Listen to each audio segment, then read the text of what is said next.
tous, alors aujourd'hui on se retrouve pour une nouvelle vidéo et aujourd'hui on se retrouve pour le scan de One Piece avec mon cosplay de Luffy et cette fois-ci, comme je vous avais dit la dernière fois, j'ai mis mon chapeau de paille et j'ai mis mon bonnet de Noël par-dessus. Je pensais que ça allait donner un truc vraiment what the fuck, donc bon, clairement c'est un peu what the fuck, mais ça donne plutôt pas mal je trouve quand même.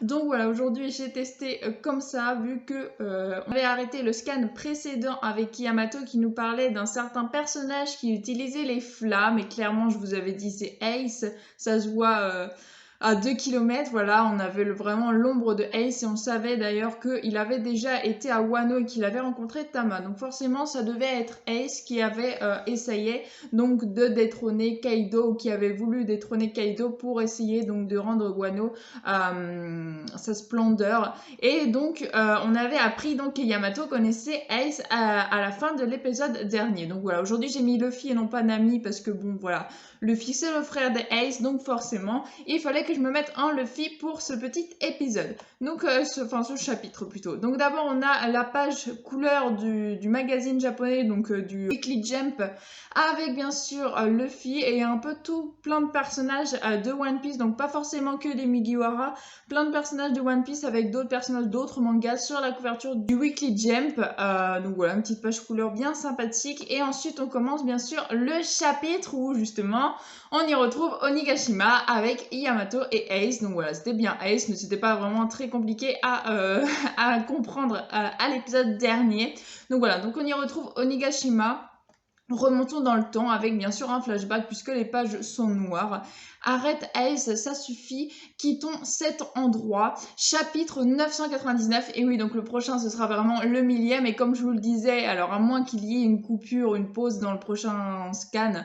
Mais si on aura le 1000e en gros pour le 25, donc pour le jour de Noël. Malheureusement, moi je pourrais pas tourner le jour de Noël puisque je serai chez ma famille. Mais bien sûr, le week-end, donc en gros le week-end d'après, donc le 26 ou le 27, je tournerai et je vous publierai bien sûr la vidéo, bien sûr, sur justement le petit 1000e chapitre. Et j'espère d'ailleurs me faire spoiler le jour de Noël sur ce 1000e chapitre qui promet d'être explosif.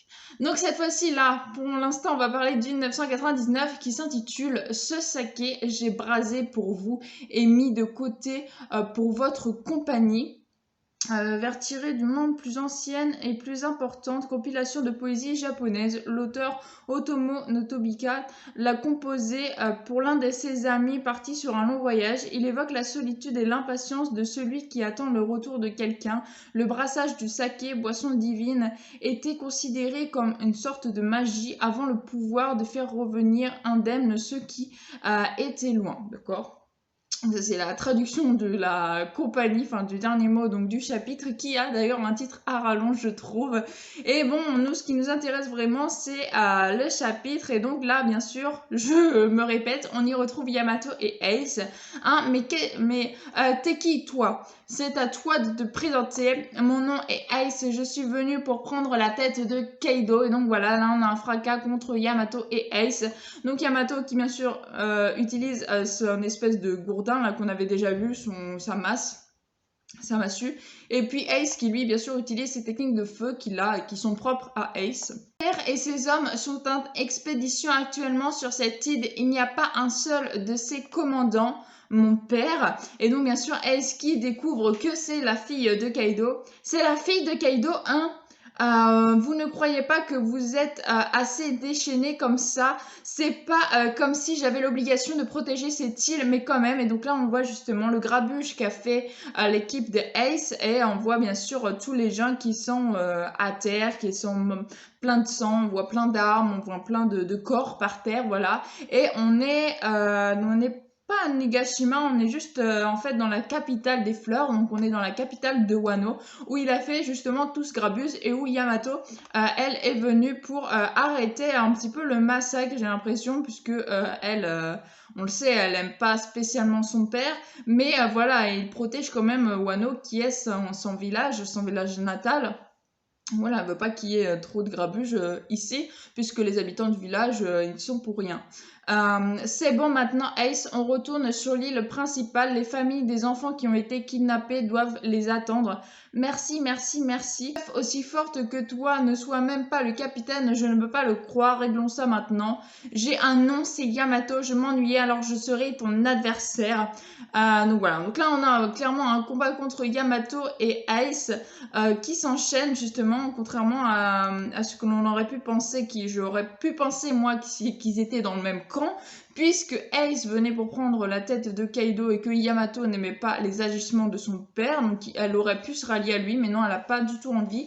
Donc là, ils s'enchaînent justement un combat de Ace et de Yamato. On ne choisit pas ses parents, Yamato, alors que tu détestes tant ton père, tu penses que c'est normal de laisser te menotter et t'enchaîner jusqu'à ton esprit. Qu'est-ce que t'as dit? Maître Yamato, vous ne pouvez pas, c'est le symbole de la puissance de Maître Kaido.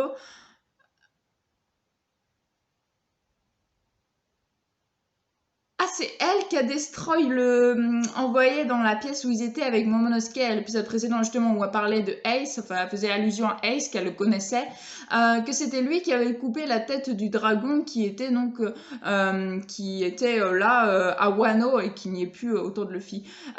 Donc, en fait, c'était elle, avec la massue, qui a coupé la tête de Kaido, enfin du dragon qui est un peu une décoration donc, dans Wano. Moi aussi, je veux prendre la mer et vivre des aventures. Je veux essayer de vivre libre comme Oden. Donc voilà, et c'est donc elle et non pas Ace qui tranche justement la tête qui ressemble à la tête de Kaido quand il est en dragon. Bien dit Yamato. Et par contre, on a Ace qui lui destroy un peu plus la tête justement de ce fameux dragon. Et ensuite, ils sont en train de boire, je suppose, du saké, tous les deux, de devenir copains, si je puis dire. C'est vraiment dommage, alors que t'es super forte et qu'on s'entend si bien. Un jour, je retirerai ces menottes et je prendrai la mer moi aussi. Et dis, c'est comment à l'étranger? Les jeunes prennent la mer les uns après les autres, pas vrai? Les jeunes, ah oui, il y a ce type qu'avant... Il y a ce type qu'avant machin. On ne parle que de lui en ce moment. Moi, je suis un cas à part, mais il paraît que des types super forts se déchaînent sur les différentes mers, Kidd au sud, l'eau au nord, beige à l'ouest. Donc là, elle est en train d'énumérer un peu tous les... Mais c'est bizarre qu'elle soit au courant de ça, vu qu'en général, les informations ne sont pas connues de Wano. Wano est vraiment coupé du monde, donc je me demande comment elle a pu savoir tout ça. Peut-être que c'est son père ou autre qui lui a parlé de ça. Mais normalement, il n'y a pas de courrier, il n'y a pas de tout ça, il n'y a rien qui filtre à Wano, donc c'est vraiment bizarre qu'elle soit au courant de ça. Mais le plus fort de tous ne prendra la mer que dans quelques années. C'est mon petit frère, voilà, donc Ace qui lui est convaincu justement de la force de Luffy et qui le revendique. Il deviendra sûrement quelqu'un que personne ne pourra ignorer. Ça fait combien de fois que tu mentionnes ton petit frère? Mais c'est qui ne m'intéresse pas, mais en vérité, celui qui a cassé ces statues de dragon au départ, c'est moi. Donc voilà, donc là on retourne dans le présent cette fois-ci, donc avec toujours Yamato qui parle donc à Momonosuke et je crois qu'il y a également Shinobu avec eux. Au départ, donc c'est moi qui ai dit, il a dit c'est un avertissement pour Kaido, jusqu'à ce que je revienne. Mon père s'est fâché, mais il n'a jamais rencontré Ace, d'accord.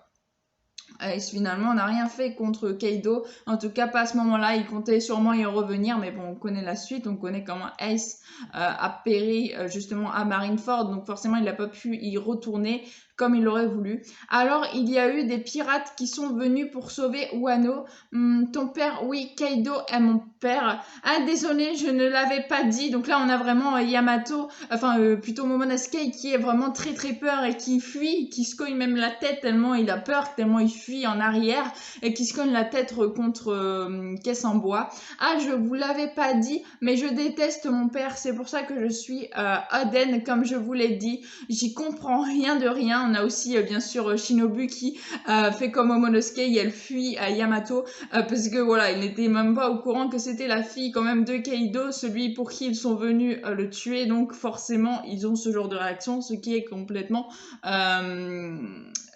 normal quoi, enfin on ne se serait pas attendu à une autre réaction de leur part. Nous avons saisi les grandes lignes, pas besoin de tant de politesse, venez ici, soyez remerciés pour les soins que vous nous apportez. Mais pourquoi vous parlez de ce garçon? Ace est mort il y a 2 ans, c'est vrai, mais il Et donc oui, à mon avis, Yamato n'est pas au courant que Ace avait péri du coup. Et donc là, cette fois-ci, on retourne d'un autre côté. On retourne avec Nami, Usopp et Tama qui les avaient donc sauvés d'une mort certaine. Et oui, alors que depuis tout ce temps, j'ai fait de mon mieux pour devenir une Konoichi en pensant à Ace. Luffy a sans aucune délicatesse vraiment désolé, mais il est comme ça. Mais tu sais, Otama, Luffy a lui aussi souffert à cause de ce qu'il s'est passé. Et donc Tama qui va, je suppose, apprendre des choses grâce à un ami sur Luffy, parce qu'on avait appris que Tama, elle aimait beaucoup Luffy, qu'elle le considérait un peu comme un grand frère, un peu à la Ace, quand Ace également avait rencontré Tama. À l'intérieur du dôme, scène de spectacle, stopper Marco, le laissez pas faire ce qu'il veut, mais il nous a sauvés et tu veux que Maître Queen te bute ou quoi? Vous savez, je n'ai plus l'âge pour m'en prendre directement à Kaido. Et oui, vu qu'il voulait emmener Zoro, si je dis pas de bêtises cette fois-ci, il voulait emmener Zoro sur le toit de Nigashima pour essayer justement qu'il puisse aider les fourreaux rouges qui étaient en mauvaise posture, puisqu'on avait vu, je le rappelle, le bras de Kiku tomber là où eux sont, vu qu'ils sont juste en dessous. Donc Zoro voulait vraiment monter le plus vite possible là-haut. Et la question était restée en suspens pendant 2 chapitres, à savoir est-ce que Marco va monter Zoro grâce à ses ailes de son fruit de Zoan jusqu'au toit de Nigashima. Nico Robin, homme squelette, courait vers le château. Très bien, pas besoin de le dire 2 fois.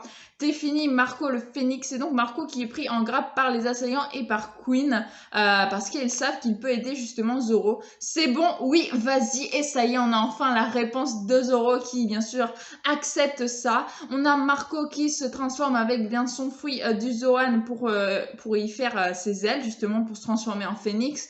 Waouh! Il transporte un compagnon des chapeaux de paille, c'est cool ça, s'il te plaît le vieux, pas question abruti. Et donc ça va bien, ça irait bien avec ce que moi j'ai pensé, ce que je vous ai dit il y a 1, 2, 3 chapitres peut-être, comme quoi je pensais que dans le millième chapitre il va forcément se passer quelque chose d'énorme. Donc là on avait vu déjà que Onigashima était dans le ciel et il voulait le faire écraser sur Wano, sur la capitale, sur tout le pays. Et donc, en gros, il aurait tué des milliers de personnes. Je pense que moi, personnellement, il y a un Mugiwara qui va mourir et je pense fortement à Zoro. Et là, vu que Zoro, il est transporté sur le toit de Nigashima grâce à Marco, je pense vraiment qu'il va se sacrifier pour sauver les autres ou qu'il va, je sais pas, être grièvement blessé. Mais je pense vraiment que Zoro va mourir dans le millième chapitre ou en tout cas dans les chapitres qui vont suivre, mais qu'il va se passer quelque chose d'extraordinaire avec Zoro au chapitre prochain. En tout cas, j'en suis persuadée qu'il va se passer un truc d'énorme, peut-être pas avec Zoro, mais moi je pense à Zoro personnellement. Donc là, qu'il est en train d'être transporté avec Marco sur le toit de Nigashima. Donc là, on retourne justement, on a le visage transformé de Marco en phénix et on retourne dans le temps, on retourne dans un flashback puisque les pages redeviennent noires. On a déjà parlé plein de fois, Ace, de qui occupait avant toi la position de capitaine de la deuxième flotte et de pourquoi elle a été vacante si longtemps. Nous-mêmes n'avons appris la mort de Sir Oden que plusieurs années après. Il a pensé qu'une fois envahir Wano, mais si on l'avait fait, tu peux imaginer que ce serait passé et le nombre de victimes qu'il y aurait eu. Dans ces cas, laissez-moi y aller seule. J'ai fait une promesse. Donc voilà, Ace qui essaye justement de retourner sur Wano. Donc ça, on n'avait pas su, mais il essaye de retourner sur Wano avant qu'il se fasse donc capturer et tuer. Il avait demandé à Barbe Blanche de retourner à Wano s'il pouvait y aller tout seul pour éviter justement qu'il y ait trop de victimes. Si lui devait mourir, bah, il mourrait. Mais voilà, qu'il n'y ait pas d'autres victimes. Tu crois vraiment pouvoir terrasser celui dont même Oden Kozuki n'a pu venir à bout? Prends pas la confiance, Ace. Et donc bien sûr Barbe Blanche qui s'énerve puisque Ace n'aurait pas été de toute façon assez fort à lui tout seul pour pouvoir vaincre Kaido. Et on a en arrière-plan Barbe Noire qui est en train de rigoler justement. Il n'avait pas encore trahi l'équipage, j'ai l'impression. Puisqu'il est là, il est sur le navire. Oden, il était balèze, en tout cas, on aimerait bien prendre la tête d'un gros poisson, pas vrai, Capitaine Ace? La vache Teach, le but de Ace n'est pas de chasser les gros poissons. Et donc, on voit Ace par terre avec des bosses sur la tête, hein, c'est très manga, très japonais. Merde, si je ne deviendrais pas plus fort, jamais je ne pourrais tenir ma promesse. Tu portes un sacré fardeau, hein. Ace, si le vieux te donne son accord pour y aller, oublie pas de m'inviter, et moi aussi. Et donc Marco s'était proposé, et aussi d'ailleurs le frère de... j'ai oublié son nom, mais si je dis pas de bêtises, bien sûr, c'est le frère d'Okiku, qui s'appelait Izu, je crois, qui était resté justement sur le bateau de Barbe Blanche après le départ d'Oden. Et donc eux deux veulent être invités si Ace justement arrive à se rendre à Wano, contrairement à ce que Barbe Blanche lui avait interdit de se rendre. On peut déjà gagner, alors t'es vraiment trop naïf. Et donc Marco justement qui se rappelle de ce passage là et qui vole en direction justement, dis-toi, de Nigashima, pour la énième fois que je vous le dis. Mais vraiment là c'est génial, j'adore. Et on y retrouve Queen qui se transforme, également King qui est également transformé. Imagine pas que tu vas pouvoir passer par ici si facilement. Tous les samouraïs sont déjà sûrement morts à l'heure qu'il est. Et alors le fils d'Oden Kozuki sera tué lui aussi. Alors le combat sera fini. Si vous voulez vraiment, alors vous êtes bien naïf. Vous vous opposez à la nouvelle génération là. La ferme, sale piaf. Et donc on a Queen qui attaque bien sûr Marco qui semble être touché, mais vu qu'il est en feu, je sais pas si c'est vraiment lui qui est touché ou plutôt les flammes qu'il projette en étant vraiment en phénix. Tama qui est juste en dessous, j'ai l'impression, ou alors on est retourné du côté de Tama. Oui, on est retourné du côté de Tama. Le petit frère des Ace, je n'ai pas été gentil avec lui. Donc justement, Tama qui apprend que Luffy est le petit frère des Ace qu'elle connaissait. Si ça l'avait vexé, il t'aurait répondu, ne t'en fais pas, maintenant allons-y avec ton plan. Et de son côté, bien sûr, Momonosuke. De son côté, bien sûr, Momonosuke qui apprend que Ace était bien sûr le fils de Gold Roger et le grand frère de Luffy. Tout cela est vrai. C'est vous qui avez amené Luffy à Wano, n'est-ce pas? En effet, entre tous les innombrables pirates qui peuplent la mer, c'est lui que vous avez rencontré et amené ici. Ça ne peut être que le destin. Et donc, ils se sont rapprochés, bien sûr, de Yamato depuis qu'ils ont su qu'elle était plutôt de leur côté et qu'elle se faisait appeler comme le père de Momonosuke. Après tout, Luffy porte le D dans son nom. Putain, c'est quoi ce fameux D? Ça m'énerve, je sais jamais ce que ça veut dire. Et franchement, c'est comme je l'avais déjà dit, pour moi, le plus gros mystère, c'est pas le One Piece. Qu'est-ce qu'il y a dans le One Piece? Qu'est-ce que c'est que le One Piece? Pour moi, c'est le D. Qu'est-ce que ça signifie? Voilà, ça peut vouloir dire plein de choses. Démon, désespoir, Dieu, enfin, il y a plein de choses que ça peut catégoriser. C'est vrai que pour moi c'est vraiment le truc qui me donne le plus envie de savoir, en fait, c'est le D. Qu'est-ce que ça veut dire? Qui ont ces personnages qui détiennent le D? Pourquoi ils le détiennent, ce fameux D? Qu'est-ce que ça signifie, quoi? C'est vraiment quelque chose que j'aimerais beaucoup apprendre. Et je trouve qu'on en parle de plus en plus dans... On avait peut-être pas de la scan précédent, mais l'un de ceux d'avant, on avait justement Robin qui parlait, je sais plus trop à qui, en regardant les poneglyphes, je crois que c'était à l'eau d'ailleurs, qui parlait justement des dés. Et là, on a encore Yamato qui en parle et qui semble d'ailleurs savoir, j'ai l'impression, ce que ça signifie. Là, que c'est bon, ces flammes sont délicieuses. Moi aussi, je suis à repu. Donc là, on a vraiment le toit de Nigashima. Alors chapeau de paille n'est pas encore là. Donc, ah oui, c'est vrai, Big Mom était partie sur le toit de Nigashima et donc elle y rejoint Kaido qui est clairement en train de boire du saké, qui n'a plus du tout de combat à mener, donc il s'est vraiment débarrassé de tous les fourreaux rouges. Et Kaido, tu peux tuer à qui tu veux, mais laisse Nico Robin en vie, d'accord? Et donc bien sûr, Big Mom qui a rejoint Kaido. Donc là, ça y est, les deux grands Yonko sont ensemble.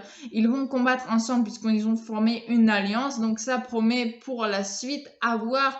Donc là, il y aurait que en fait Zoro qui pourrait arriver puisque Zoro, il est avec Marco. Donc peut-être que Marco va combattre aux côtés de Zoro contre Big Mom et Kaido. Mais clairement, ils vont pas suffire à eux deux, même s'ils sont très forts, je suppose. Même Marco, qu'on n'a pas tellement trop vu ses capacités, je pense qu'il est très fort. Que Zoro est plus fort que Marco, je suppose. Quoique, on n'en connaît pas assez de Marco pour savoir ça. Mais voilà, donc eux deux vont arriver au-dessus, sachant que Luffy, je suppose, on l'a pas vu, mais qu'il est toujours en train de courir pour aller sur le toit de Nigashima avec Jinbei. Ça promet, vraiment ça promet. La 3 yeux que tu as chez toi peut pas lire l'alphabet antique. La 3 yeux, non mais et la 3 yeux. Pudding peut-être, mais j'en peux plus d'attendre qu'elle éveille son pouvoir. T'as intention de lâcher cette île où, dans la capitale des fleurs, il y a un château qui symbolise les Kozuki. Maman, ils sont en plein festival. Là, non, ça va faire des dégâts, pas grave. Se procurer des esclaves, c'est pas bien compliqué. Yohoho, ça va devenir une chouette ville. Il n'y aura pas un roi de poneglyph par hasard là-bas.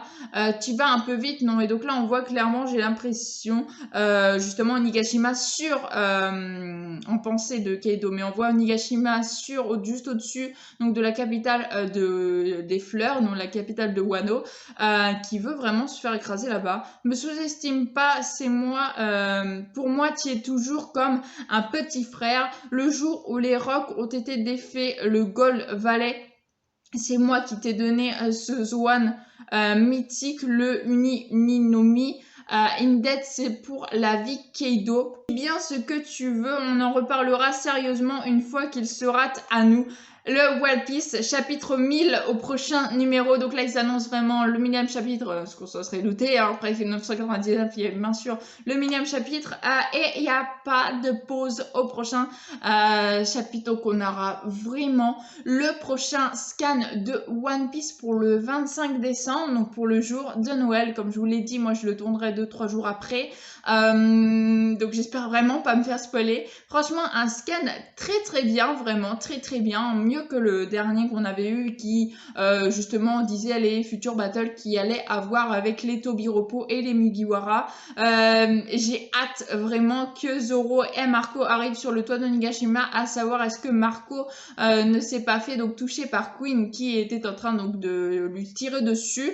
Donc voilà, voir ça, parce qu'on ne voit pas Zoro être monté sur le toit de Nigashima. On a vraiment l'image de fin avec Big Mom et Kaido qui sont tous les deux ensemble et qui sont donc là en train d'attendre plus ou moins de faire s'écraser Onigashima sur la capitale des fleurs. Donc voilà, il risque de faire vraiment du grabuge monumental. Et comme moi je vous le disais, je pense qu'au 1000e chapitre, il va se passer un truc énorme. En tout cas, j'en suis persuadée qu'il va se passer un énorme truc au 1000e chapitre, et donc pourquoi pas la mort d'un Mugiwara. Donc moi personnellement je pense à Zoro depuis pas mal de chapitres déjà, mais bon, vu qu'Oda il est toujours là à nous surprendre, peut-être qu'il va pas tuer un mais plusieurs Mugiwara, ou voilà, ils vont peut-être tuer d'ailleurs énormément de gens en posant Nigashima au dessus, donc en faisant s'écraser sur la capitale des fleurs de Wano. Voilà, vraiment ça promet, c'est juste extraordinaire comme à chaque fois, vraiment c'est une pure pépite, hein. Je me répète à chaque scan de One Piece, mais c'est vraiment ça. C'est vraiment quelque chose d'extraordinaire, tout ce que Oda arrive à nous sortir à chaque fois dans les scans de One Piece. Et là, vraiment, j'ai qu'une hâte, c'est d'être le 25 pour Noël, bien sûr, mais également, bien sûr, pour le scan de One Piece qui promet d'être vraiment excellent. Donc voilà, c'était à peu près tout ce que j'avais à vous dire sur ce petit scan. Je vous ai à peu près tout dit au fur et à mesure du scan, voilà, plutôt que de vous dire tout à la fin. Mais ça promet, d'ailleurs, il parle de Pudding. Alors, est-ce que Pudding, on va la voir? Est-ce qu'il est venu à bord du navire de Big Mom? On l'a pas vu depuis le début, mais c'est bien possible. Et d'ailleurs, est-ce qu'Isenji va se rappeler de Pudding alors que Pudding lui avait enlevé la mémoire? Comme je vous l'avais dit, j'adore Pudding. Donc voilà, est-ce qu'on va avoir un face-à-face plus tard dans Wano de Kaido, de Pudding et de Sanji? J'aimerais bien, personnellement, mais même si c'est la guerre, ils ont pas trop le temps de s'attarder sur des détails comme ça, je suppose. Mais voilà, il parle de Pudding, donc c'est peut-être possible qu'on la voie à Wano. Moi, ça me ferait vraiment plaisir parce que j'adore ce personnage. Donc voilà, c'est vraiment tout ce que j'ai à vous dire sur ce petit scan. J'ai trop hâte d'être à la semaine prochaine. Donc voilà, sur ce, j'espère que vous aurez passé un bon moment en ma compagnie. Si vous avez aimé, n'hésitez pas à liker, à commenter, à partager et à vous abonner. Ça me ferait vraiment très plaisir. Je vous souhaite une excellente fin de journée. Portez-vous bien et moi je vous dis à la prochaine. Gomi gomi no